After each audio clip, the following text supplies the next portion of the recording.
Now we will discuss about isothermal process. In this process the temperature remains constant. जैसे temperature की बात अगर आप कर रहे हैं तो कांस्टेंट रहता है. अगर टेम्परेचर कांस्टेंट है तो dt की वैल्यू जीरो हो जाएगी. नाउ आइडियल गैस इक्वेशन क्या है? PV equals to nRT. अगर उसमें से TB कांस्टेंट है तो PV कांस्टेंट हो जाएगा. तो हम आराम से क्या कर सकते हैं, यहाँ पे आप P1 V1 को P2 V2 के बराबर भी लिख सकते हैं. अच्छा, dq का फॉर्मूला n c dt होता है. dq का फॉर्मूला अगर हम देखेंगे it is n c dt. तो यहाँ से अगर आप इस वैल्यू को समझना चाहते हैं तो इसको ऐसे देख लीजिए, c का फॉर्मूला क्या हो जाता है? dq upon n dt. अगर dt की वैल्यू ज़ीरो है तो c की वैल्यू क्या आ जाएगी? c की वैल्यू इनफाइनाइट आ जाएगी. तो अगर हम यहाँ से देखें तो इसकी molar specific heat capacity infinite आती है. अच्छा, PV इज कांस्टेंट, इसीलिए P प्रोपोर्शनल टू 1/V होगा. अगर P प्रोपोर्शनल टू 1/V है तो ग्राफ इसका ऐसा बनेगा. ठीक है, यहाँ पे साफ साफ दिखाई दे रहा है कि वॉल्यूम जब बढ़ेगा तो प्रेशर घटेगा. इसमें मैं आपको एक चीज़ और समझाता हूँ कि सपोज कीजिए मैं एक और ग्राफ बना लेता हूँ ऐसा, और अब मैं इन दोनों ग्राफ्स को अगर कंपेयर करने के लिए कहूँ कि मैं आपसे कहूँ कि इसका टेम्परेचर T1 है, इसका टेम्परेचर T2 है, कंपेयर करो, कोई प्रॉब्लम नहीं. आप ध्यान से देखिए, फॉर दिस प्रेशर इसका वॉल्यूम V1 है, इसका वॉल्यूम V2 है. अगर दोनों इक्वेशंस को मैं लिखता हूँ, फॉर दिस प्रेशर इसका वॉल्यूम V1, इसका वॉल्यूम V2 है, दोनों प्रेशर को मैं लिख देता हूँ, दोनों इक्वेशन को. PV1 equals to nRT1 and PV2 is nRT2. तो यहाँ से अगर हम देखें तो V2 ग्रेटर दैन V1 है. अगर V2 ग्रेटर दैन V1 है तो ऑटोमेटिकली क्या हो जाएगा? V2 अगर ग्रेटर दैन V1 है तो यहाँ पे साफ साफ दिखाई दे रहा है कि T2 ग्रेटर दैन T1 भी होगा. ठीक है, ये देखिए ना, P तो दोनों में सेम है. अगर V2 V1 से बड़ा होगा तो T2 T1 से बड़ा होगा. इसका मतलब हायर टेम्परेचर का जो ग्राफ बनेगा वो आगे से बनेगा. ठीक है, PV ग्राफ को हम आइसोथर्म भी कहते हैं. PV ग्राफ को जो है हम आइसोथर्म कहते हैं. अगर हम इसका PT ग्राफ देखें तो टेम्परेचर कांस्टेंट है तो ऑब्वियस सी बात है graph will be a straight line. और यहाँ भी टेम्परेचर कांस्टेंट है तो टेम्परेचर वॉल्यूम ग्राफ भी अगर आप देखेंगे तो ये भी स्ट्रेट लाइन ही बनेगा. Now we will find out work done. अच्छा बताइए, PV इक्वल्स टू क्या है? Constant. PV equals to nRT. dW का formula PdV. Work done integration PdV. अच्छा, आप आराम से क्या कर सकते हैं, आप इस P को nRT/V भी लिख सकते हैं. तो लीजिए nRT/V dV. कहाँ से कहाँ तक? वॉल्यूम V1 से V2 तक. सपोज कीजिए वॉल्यूम V1 से V2 तक एक्सपैंड हो रहा है तो हमने V1 से V2 ले लिया. नाउ अंडरस्टैंड वेरी केयरफुली कि ठीक है, PV कांस्टेंट आ गया, PV इक्वल्स टू nRT आ गया. यहाँ से भी सारे रिजल्ट हमने लिख दिए. यहाँ से क्या होगा? nRT बाहर आ गया क्योंकि टेम्परेचर कांस्टेंट है. 1/V dV का इंटीग्रेशन V1 से V2 तक. बच्चे 1/x dx का इंटीग्रेशन log ऑफ बेसी x होता है. तो 1/V dV का इंटीग्रेशन log ऑफ बेसी v हो जाएगा. तो nRT log ऑफ बेसी v, V1 से V2 तक. सब्स्टिट्यूट करते हैं. nRT log ऑफ बेसी V2 माइनस log ऑफ बेसी V1. log a minus log b का फॉर्मूला क्या होता है? log a बाई बी होता है. तो यहाँ डायरेक्ट लगा देंगे हम. तो ये nRT log ऑफ बेसी V2 बाई V1 आ गया. अगर आप इसको बेस 10 में कन्वर्ट करना चाहते हैं तो 2.303 से मल्टीप्लाई करना पड़ेगा. ठीक है, nRT log of base 10 V2 by V1. तो वर्क डन का फॉर्मूला अगर आपको चाहिए तो आप दोनों में से कुछ भी ले सकते हैं. बेस E के टर्म में भी ले सकते हैं, बेस 10 के टर्म में भी ले सकते हैं. एक चीज़ और समझिए, P1 V1 equals to P2 V2 है. यहाँ से V2 बाई V1 को आराम से हम P1 बाई P2 लिख सकते हैं. वर्क डन को हम आराम से nRT log बेसी P1 बाई P2 लिख सकते हैं. एक एग्जाम्पल देखते हैं इसका. मान लीजिए आपसे कहता है कि नंबर ऑफ मोल्स तो है 2, टेम्परेचर दे रखा है 300 K. बोला find work done in doubling the volume at constant temperature। सीधे सीधे वर्क डन का formula nRT log base e V2 by V1 use करेंगे, 2 into R into 300K into log of base e 2V by V। मान लीजिए initial volume V था, final volume इससे double है तो ये लिखेंगे।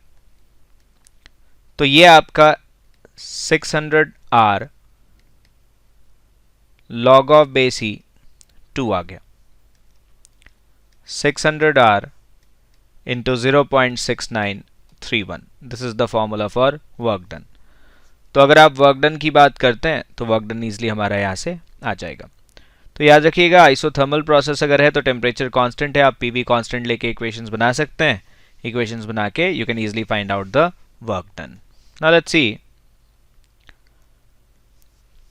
जैसे ये पीवी ग्राफ है एक्सपेंशन का, अगर एक्सपेंशन हो रहा है वर्क डन पॉजिटिव होगा, ग्राफ ऐसा है, देखिए एरो इस तरफ जा रहा है।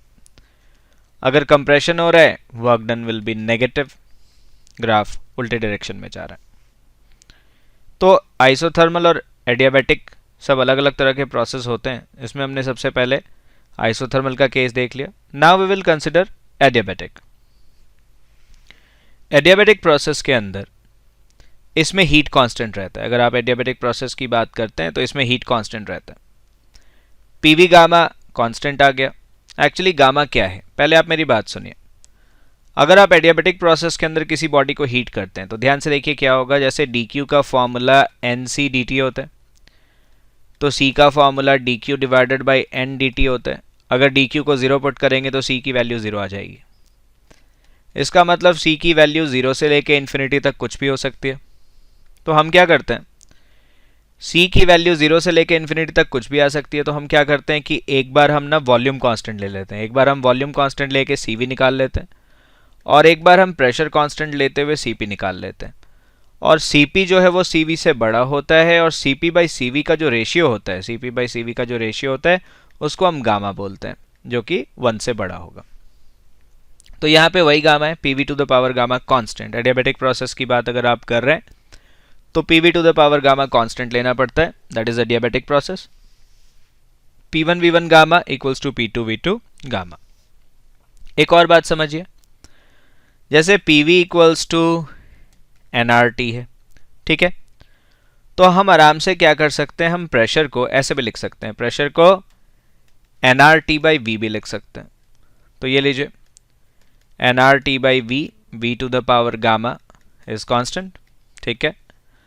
तो यहाँ से आप क्या कर सकते हो, जैसे t तो यहाँ है ही और v है यहाँ पे 1 है, तो ये पावर नेगेटिव हो जाएगा। तो t v to the power gamma minus 1 is constant. ये इक्वेशन हमारा आ गया टेम्परेचर वॉल्यूम रिलेशन। ये कौन सा रिलेशन आ गया, टेम्परेचर वॉल्यूम। ये प्रेशर वॉल्यूम रिलेशन है, ये टेम्परेचर वॉल्यूम रिलेशन है। प्रेशर वॉल्यूम टेम्परेचर वॉल्यूम दोनों रिलेशन हमने देख लिया। Now understand very carefully. अब हम एक और रिलेशन निकाल लेंगे। कैसे, आप पहले वॉल्यूम को nRT बाई पी रख दीजिए। अब pv to the power gamma को आप p nRT by P to the power gamma कर दीजिए।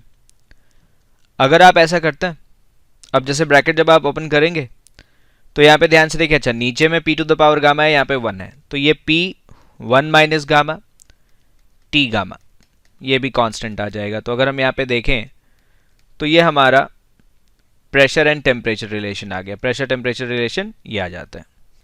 अब जैसे हम एडियाबैटिक प्रोसेस का वर्क डन समझते हैं, एक बात बताइए, pv गामा कांस्टेंट आ गया, इसको हम k ले लेते हैं। ना टेल मी, यहां से हम आराम से p को क्या लिख सकते हैं, ये वर्क डन का फॉर्मूला pdv आता है, k by V to the power gamma dv, v1 से v2 तक, k बाहर, v to the power minus gamma dv, v1 से v2 तक। अब क्या है, k v to the power minus gamma plus 1 by minus gamma plus 1, v1 से v2 तक, K 1 minus gamma, V2 1 minus gamma, V1 1 minus gamma. Now this formula is not very useful क्योंकि एक तो K की value अभी हमें नहीं पता, प्लस V का पावर अगर हम फ्रैक्शन में लेंगे तो बहुत मुश्किल हो जाता है. तो हम एक काम करते हैं, P1 V1 gamma is also equal to P2 V2 gamma and both are equal to K. तो मैं ना क्या कर रहा हूँ, वर्क डन का जो फॉर्मूला है ना, इसमें से मैं K को अंदर भेज देता हूँ, ब्रैकेट के अंदर भेज देते हैं K को. तो K V2 1 minus gamma, K V1 1 minus gamma. अब आप क्या कीजिए, इसको ऐसे लिख दीजिए, 1 by 1 minus gamma, P2 V2 gamma, V2 1 minus gamma, P1 V1 gamma, V1 1 minus gamma. ये हमने लिख दिया. अब आप इस बात को समझ लीजिए अच्छी तरह से कि जैसे हमने वैल्यू लिखी ये रिजल्ट आ गया. अब जब हम इसकी वैल्यू को लिखेंगे तो ये आ गया 1 by 1 minus gamma P2 V2 minus P1 V1. क्यों? क्योंकि अगर आप इन पावर्स को ऐड करेंगे, ये देखिए ना, इन दोनों पावर्स को अगर आप ऐड करेंगे तो क्या बचेगा, 1 ही तो बचेगा यहाँ पे. तो ठीक है, P2 V2 minus P1 V1 by 1 minus gamma is the answer. ये वर्क डन का फॉर्मूला है. किसका फॉर्मूला है? वर्क डन का. अच्छा, आप एक बात बताइए, PV इक्वल्स टू NRT भी तो होता है, तो हम वर्क डन को सीधे सीधे क्या लिख सकते हैं, NRT2 NRT1 by 1 minus gamma, NRT2 minus T1 1 minus gamma, NR delta T 1 minus gamma. आप इसको minus of NR delta T by gamma minus 1 भी लिख सकते हैं. तो यहाँ पे minus NR delta T by gamma minus 1. Actually क्या किया है, इसलिए ऐसा किया क्योंकि गामा की वैल्यू हमेशा 1 से बड़ी होती है, तो इसलिए इसको ऐसे लिख दिया. तो NR delta T by gamma minus 1. तो वर्क डन का फॉर्मूला दो मेन है यहाँ पे, एक तो ये और एक ये. तो अपने कन्वीनियंस के हिसाब से आप आराम से इसको लगा सकते हैं. इसको फिर से समझते हैं.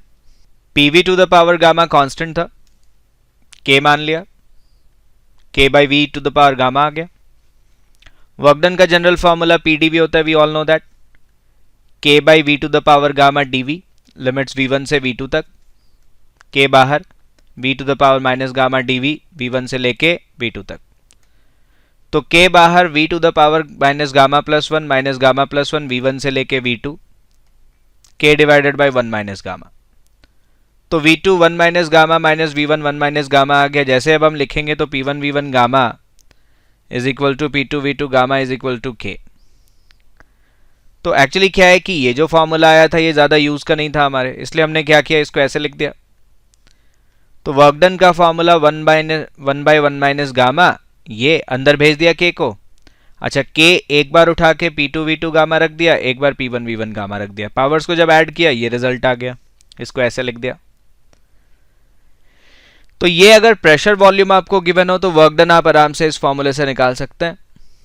और अगर आप PV इक्वल्स टू NRT की बात कर रहे हैं, ठीक है, तो एक बात बताइए, P2 V2 को आप आराम से NRT2 लिख सकते हैं और ये NRT1 लिख सकते हैं डिवाइडेड बाई 1 माइनस गामा. तो NRT2 minus T1 by 1 minus gamma and NR delta T by 1 minus gamma. तो यहाँ से ये रिजल्ट हमारा आ गया. This is the formula for this work done. तो वर्क डन का फॉर्मूला हमारे पास दो है यहाँ पे. नाउ नेक्स्ट, इसको समझिए. dW का formula minus NR dt by gamma minus 1 आया था. नाउ जब एक्सपेंशन होता है तो उस कंडीशन में क्या होता है, उस कंडीशन में dW पॉजिटिव लेते हैं. अच्छा, आप बताइए, अगर dW पॉजिटिव आ रहा है, dt क्या आएगा, नेगेटिव आएगा, मतलब टेम्परेचर गिर रहा है, कूलिंग हो गई. और अगर कंप्रेस हो रहा है गैस तो dW की वैल्यू नेगेटिव आएगी, dt पॉजिटिव आ गया, T बढ़ गया, हीटिंग हो गई इस बार. तो कुल मिला के कंक्लूजन ये निकला कि अगर एडियाबेटिक एक्सपेंशन हो रहा है तो कूलिंग हो जाएगा और अगर एडियाबेटिक कंप्रेशन हो रहा है तो हीटिंग हो जाएगा. तो यहां पे एडियाबेटिक वर्क डन का ये कंक्लूजन निकला. नाउ सी, अब हम आइसोथर्मल और एडियाबेटिक के ग्राफ्स को कंपेयर करेंगे. अगर आप इसके ग्राफ को कंपेयर करना चाहते हो, मतलब आपको स्लोप चेक करना पड़ेगा. जैसे आइसोथर्मल के लिए PV कांस्टेंट होता है, differentiating with respect to V, ठीक है. तो D by D V of P V अगर आप लिखेंगे तो आप इसको आराम से P D V by D V plus V D P by D V भी लिख सकते हैं। एक्चुअली क्या है कि D by D X of A X का फॉर्मूला होता है, ए बी का फॉर्मूला होता है A D B by D x plus B D A by D X. ठीक है, तो P D V by D V plus V D P by D V is 0, क्योंकि constant की derivative 0 आती है।